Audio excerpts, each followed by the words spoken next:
Hi, welcome to SoCal Insider. I'm Rick Reef. Ruben Salazar covered and in dramatic ways embodied the Chicano rights movement of the late 60s and early 70s as a reporter for the Los Angeles Times and then as news director for the Spanish-language television station KMEX. Salazar was observer, catalyst, and finally, with his tragic killing, a martyr of the Chicano cause. We'll examine the life and death of Ruben Salazar, and we'll discuss his legacy and how life for Latinos in the Southland have changed since Salazar's turbulent times. And joining me to do so, the creator and director of a new PBS documentary, Ruben Salazar, Man in the Middle, Phillip Rodriguez. Phillip is also a fellow at USC's Annenberg School for Communication and Journalism. Welcome, Phillip. Thanks so much for having me here. Who was Ruben Salazar, and why do you call him Man in the Middle? Ruben Salazar was a journalist in the middle part of the last century, a fellow from a border town, El Paso, who came to Los Angeles to seek his success and did so in rather astonishing ways for that time. He was a lone Latino journalist in a very white male newsroom, and achieved considerable success there. Became a foreign correspondent to Vietnam, the bureau chief in Mexico City, which was at that point a rather significant beat. It was the Cold War, and Cuba was part of his domain. He's called back to the city desk in Los Angeles to cover this burgeoning Chicano movement that the Los Angeles Times didn't really understand in any way and didn't have anyone else who could interpret the phenomena to them, for them. So he becomes the kind of chronicler in the mainstream media of that movement. Man in the Middle was this title that I stole from a piece that was written by a former colleague of Ruben's, a fellow named Bill Drummond, a reporter at the LA Times. And I use the title, it's very apt, because Salazar, as a man in mid-century, was a man, also a man who lived in Orange County to a non-Latina wife, and as a person from the border, lived in a couple different domains, had a kind of a double consciousness and a double life in certain respects. And he was also caught in a crossfire between white, between brown, between poor and between middle class, between the U.S. and Mexico, and ultimately between the Chicanos and the cops. Right, and you talk about that in the documentary, and it almost like is a metaphor. I think you're making a point, this is a metaphor for a lot of Mexican Americans. Yeah, I think at some point in history there was a contradiction between being, particularly in that nationalist part of our history, the civil rights era. There was a contradiction, perceived contradiction between being white and being Mexican. One had to kind of choose sides in that era. Yeah. And he was a man who had assimilated to Anglo norms in the pre-civil rights era. He was a silent generation Mexican American, a Korean War veteran, who had assimilated successfully, and as I said, lived in Santa Ana and lived with an Anglo wife. And then the Chicano nationalism urge movement comes, and he's asked to reconsider his assimilative strategy and to maybe choose the Mexican side above the white side. And he certainly seemed to do that, and shocked a lot of people doing so. Yeah, it's hard to say what happens inside of a man's heart. And I think that he was living in a lot of contradiction, a lot of conflict, and a lot of he was a thoughtful man, and I think he was very, very self-aware and conscious of his process. You talk a lot about the mythology of him, and sometimes somewhat critically. Talk about the idea of, when you talk about the mythology of Ruben Salazar. A lot of Los Angeles history has been told by Hollywood, and has been told and in parables and in fables, and almost as if we don't have a real life and a real historical experience here. And the Salazar story was no exception to that. Salazar had been remembered solely as a martyr, as a symbol of the Chicano era, when indeed he really wasn't. He wasn't. He was a silent gen guy. He wasn't a baby boomer. He wasn't of that ethos and of those politics, purely nationalist, youthful, rebellious model. And so the Salazar story had been told had been rendered in fantastical ways. And my desire was to historicize it, was to find the reality of it, the historical fact. And we did so, and in order to do so, we worked with the Salazar family to get his personal record, his vast trove of data and personal writings, and we also sued the Los Angeles County Sheriff's Department in order to force from them the full unredacted record of his death. Right, and let's talk about that because that's really the galvanizing event over much of the mythology, the legend, and everything comes about. Talk about how he died. Yeah, Salazar had attended, like 30,000 other Angelenos, a large anti-war demonstration. This was organized by Chicano youth to protest the Vietnam War and to protest what they argued was a disproportionate number of Latinos dying in that war and being injured in that war. So that he was there as an observer, and by the time the thing's over, he's one of the few people that doesn't leave, that's killed in a bar by a sheriff's deputy. Yeah, he had stopped in the bar to have a beer, right? Kind of take a break from covering. Well, that's entirely unclear, depending on your point of view. Some believe, some argue, some testify that he was kind of forced into the bar or chased into the bar by people who were after him, and some believe that he did indeed stop just for arrest. That's still unclear what took him to the bar. What's clear is the bar was quite a number of blocks away from the action, and what's clear is that he never left that bar. And a sheriff deputy fired a tear gas canister into the bar. Yes. Not knowing really who he was firing at. There was a curtain. Again, that depends on one's point of view. The sheriff's deputy fired a projectile that was designed for barricade situations and not designed to be shot toward people, and that fired through a opaque curtain, and it ended up fatally wounding Salazar. Okay, and of course, then even to this very day, arguments about whether it was a tragic accident as an official inquiry came out, or whether he had in fact been targeted. And there was, as you said, you got new information that had not been released from the Sheriff's Department. What's your conclusion? Do you believe it was intentional, or was it a tragic accident? I don't want to be a spoiler here of my own show, so I would encourage people to tune in and see, because it's an extraordinarily interesting piece of history, and it's an extraordinarily dramatic thing. Again, there's been a lack of clarity about this issue among Angelenos now, and for more than 40 years, and finally now we have the opportunity of new facts that shed new light on this circumstance, on this happening. Very good. So, more than 40 years after Salazar and the Chicano protests, he covered how are Hispanics faring in the Southland today. Two leading Hispanic journalists will join our discussion in a moment. But first, here's an excerpt from Ruben Salazar, Man in the Middle, that will premiere on this station on April 29th.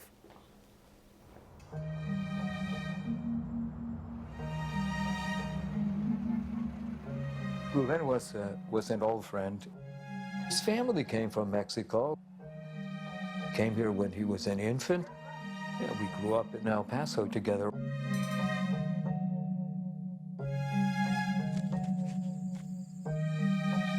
The international bridge that connected Juarez and El Paso symbolized the division of my life. No matter which way I crossed this bridge, I could not leave either side behind. Mexican Americans and Mexicans were really the great majority in the town. Very difficult for the minority, even in the United States, to oppress such a huge majority, although they gave it a hell of a try. Every society must have its ruling class. The U.S. ruling class is the white Protestant. Though counted as white by the census, Mexican Americans were never really thought of as such. Because I wasn't too dark, I was treated better than the darker Mexicans. Ruben's family background was conservative. I would classify them as right-wing. And coming from a background like that and trying to deal with the social situation of Mexicans as a writer, you'd be sort of confused. Mother had good taste in material things and ruthless dogmatism in personal relations. Brought up in the caste system of Mexico, She assigned a fanatical importance to being white. You are American, my son, not a nasty Mexican Indian. Father was weak, kindly, and understanding. He loves his wife very much, but makes the mistake to think his love will be reciprocated. He agrees to leave his beloved Mexico to come to the U.S. This has been the dilemma of my life, confusion of what I am. This has made me lonely, unadjustable, and in a way, lost. And now, joining Phillip Rodriguez and me, Anabel Munoz, reporter for MundoFox 22, and Gustavo, Ask a Mexican Arellano, editor of OC Weekly. Welcome. Gracias. Thank you. So, Gustavo, things have changed, or have they changed in the last 44 years? Of course things have changed. Years always go on and on and on, but especially when it comes to Salazar, newsrooms obviously have diversified, but only a little bit, especially in the mainstream media. There was a real push for diversity in the 80s and 90s, but now with the death of mainstream journalism, as we know, a lot of the newsrooms are starting to get wider and wider. The legacy of Salazar, what's interesting to me about Salazar as a reporter is that he never saw himself as a Latino reporter or a Chicano reporter. He saw himself as a reporter first who happened to fall into the Chicano beat because no one else was doing it. So in many ways, I think Salazar, and Phillip's documentary is great, and I think it really does do great justice to address that fact of Salazar the man as opposed to Salazar the Chicano warrior that a lot of people want to make him out to be, when really the truth was a little bit more nuanced. Anabel, as one who works in the Spanish language media, how do you feel? It seems to me in a way there are more voices now for the Hispanic community or for Hispanics, since communities, maybe a loaded term, but there are many more voices. You've now got stations like the one you're working for, and are there more voices out there? That's a tough question to answer. I think that depending on what time frame you're comparing, that may be true, but I think there have always been a lot of voices or people willing to be a voice for those who don't feel like they have one. I think there's maybe a lot more power behind those voices because the population has grown so much. So we see ventures, like you say, MundoFox, which is Fox's Spanish language television network. We see ventures like Fusion, which is Univision and ABC working together to provide an alternative for Latinos who want to watch television in English. And we see things locally like CNN Latino, which was a local CNN venture that maybe didn't work out, but it does speak to the importance of those voices that are being heard, especially here in Southern California. Not just voices, but numbers. Gustavo, it's interesting that as this documentary of Phillip's is coming out, a report just recently that Latinos are now the largest ethnic group in the state of California. They have hit that 39% mark, which is 0.2% or whatever more than whites. And now in the UC system, more enrollees that are Latinos than any other group, including whites. What do you make of that? It's the same story as always. Same thing with the Irish and Italians. There's a cliche. Of course, Latinos are now mainstreaming themselves, quote unquote, into American society. It was happening in the time of Salazar. It was happening before him, and it will always happen after him. To me, the question to ask is, at what point are Gabachos going to finally accept that reality that Mexicans are always going to be part of the fabric of the United States, if not more so than their ancestors? And yet, Phillip, one of the messages in your piece is that Salazar seemed to be somewhat pessimistic about that. In fact, he made the comment that it's foolish to think that we will eventually melt into that mythical melting pot. We never will. That's a statement that folks that see the documentary can see. Are Latinos melting into that melting pot? Yeah, of course. I mean, we're all becoming each other, and this is a complex society. And the question is, how much do you give up? And how much is required of you to mimic the majority? And now that Latinos are the majority, the question is, will whites be able to hold on to their own specialness or their own whiteness itself, or will you all fold into to becoming a Latino? Have you assimilated into our culture yet, Rick? We're going to be asking that very soon. This is my start right here today. But yeah, it seems it seems to me that yes, there is assimilation going on all sides. But then some people say, wait a second, man, you don't even know what it's like, you know. So I ask you again, Anabel, you know, out there, what are the attitudes among Hispanics and Latinos? How do they identify themselves? How do they see themselves? Well, I think that they identify with both cultures, and I think that that's generally speaking, because it really depends on what city you're talking about. It depends on the family that you live with, the parents that raised you and how they raised you. But I think that it's so acceptable today to embrace both cultures. I grew up speaking Spanish first in my home. I didn't speak English until I was in the 2nd grade, and that was never something I was told to be shamed about. I was never encouraged not to speak Spanish, and I think that that wasn't the case a few decades ago for maybe the baby boomers, for example. Gustavo, in this documentary, there's talk about the brutality of the law enforcement authorities toward protesters, their dislike, if you will, of the Chicano movement. Have relations changed? I mean, now it seems like I think there's more Hispanics on the LAPD than any other ethnic group.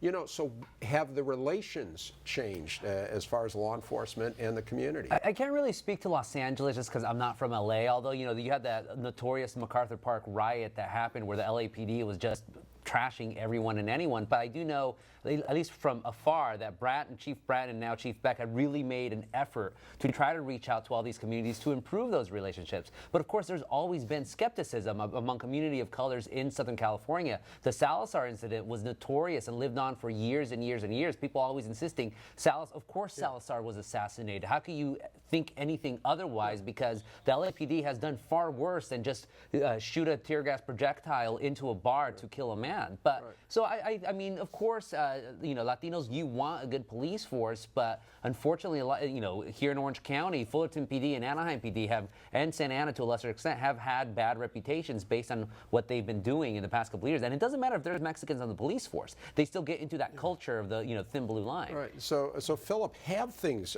changed? Because as Gustavo just raised, in Anaheim, there's been a lot of controversy over relations between the police and the Latino community. What's your take on law enforcement? I mean, I don't have a very contemporary take other than the fact I do live in the eastern part of Los Angeles and do see the cops in my neighborhood are indeed almost entirely Latino, and I don't feel racial antagonism coming from them toward the community in which I live. Fundamentally, do not. So in that way, that the LAPD is majority Latino, and was in the time of Salazar almost with no Latino cops on the force. Things have changed significantly. Yeah, I saw you nodding. Absolutely, because I think that this also depends on what city you're talking about and what force you're talking about. And even if an officer is not Latino, some officers who are not Latino or Mexican American have a very good understanding of our culture. I just came from a meeting this morning with the local police department. It was Long Beach PD, and the commander there speaks the language and understands the culture, is not Latino, and has a community meeting once every 3 months, and it was full of Spanish-speaking residents who were there to learn about law enforcement, who were being educated on domestic violence. And I think that it depends on the initiative each police department takes to establish that relationship and establish that trust. And I think LAPD has done a good job in the sense that they've made a sincere effort to let the undocumented community know that they are not out to get the undocumented. So it really depends on where you're talking about and who's at the head of the police force. Gustavo, obviously Chicano nationalism was a big theme at the time of Ruben Salazar. Is it still a big theme? You know, it wasn't for a while, because the apex of the Chicano movement really was early 70s, 60s through the 70s, and it kind of dissipated with the era of the Hispanic. You might remember Henry Cisneros in the 1980s. We're all Hispanics now. And then everything, at least in California, in my mind, changed in 1994, which the 20th anniversary of Proposition 187 is this year. And that snapped this dormant movement, el movimiento, really back into just being very vigilant about what's going on. And then in the past decade, with all the amnesty marches and whatnot, I think Salazar would have. I don't know if he would have been necessarily happy with that. Philip could talk a little bit more about that. But I remember in reading him a couple of years ago in this great book called Border Correspondent, edited by Mario T. Garcia. The initial coverage of Salazar about the Chicano movement, he was very skeptical. He thought, those kids, they should become Americans. Then toward the end, though, it's almost like something snapped in his mind, like, there's something going on in this country. This country is not accepting these Chicanos, and they really should, because if you don't, there's going to be problems down the road. Sure. And I don't know if the United States, I think the United States is finally realizing Salazar's message from so long ago, but it's been a rough road. Yeah, is it a dead movement, or is it something that's just below the surface, Philip? I mean, it's entirely a different thing. I mean, I think there's resistances, and there's clever, critical people among Latino youth, and to a certain degree, they're drawing from the artifacts, from the leftovers of the Chicanada. But by and large, that agenda is very specific to the baby boom generation and to their sets of concerns. So I think that some of those symbols are useful. I think Salazar is a very useful symbol as a suburban, urban fellow. I think he's valid now, and I hope that young people will embrace him and mimic his virtues. But I think the Chicano thing is gone with that generation. Yeah, Anabel, this Salazar story includes kind of an official hostility toward these protesters, toward the movement. Well, now, as I think you have all pointed out, Latinos are the man to some extent. They are the authorities, the politicians, the chiefs, the people in charge. Yet in the immigration debate, you still get this sense of the broader society sometimes being resentful of the illegal immigrants, and we hear that all the time. What's the status? Have you, as you cover it, do you see any change in the attitude of people toward the immigration issue, which remains such a heated discussion?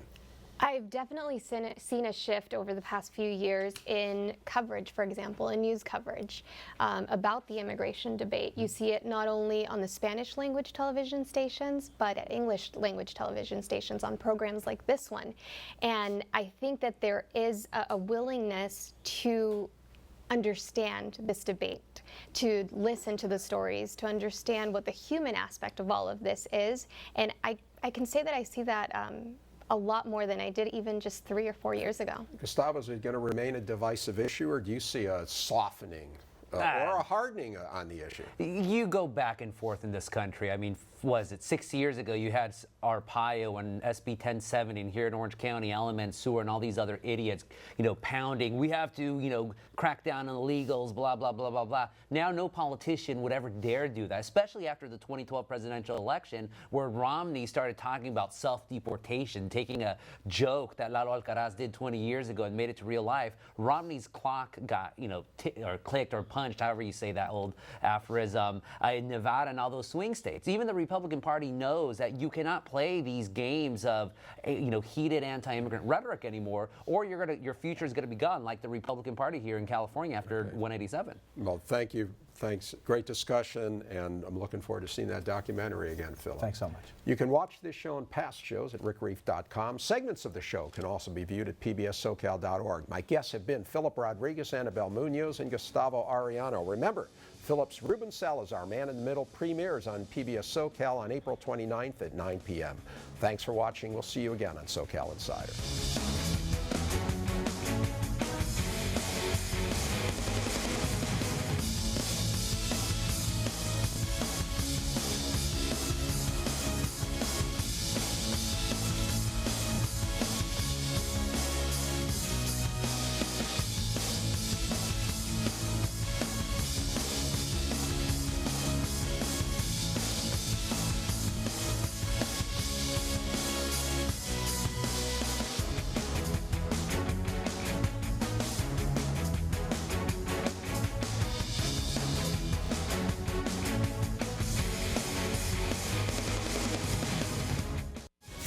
SoCal Insider with Rick Reef is brought to you by the following.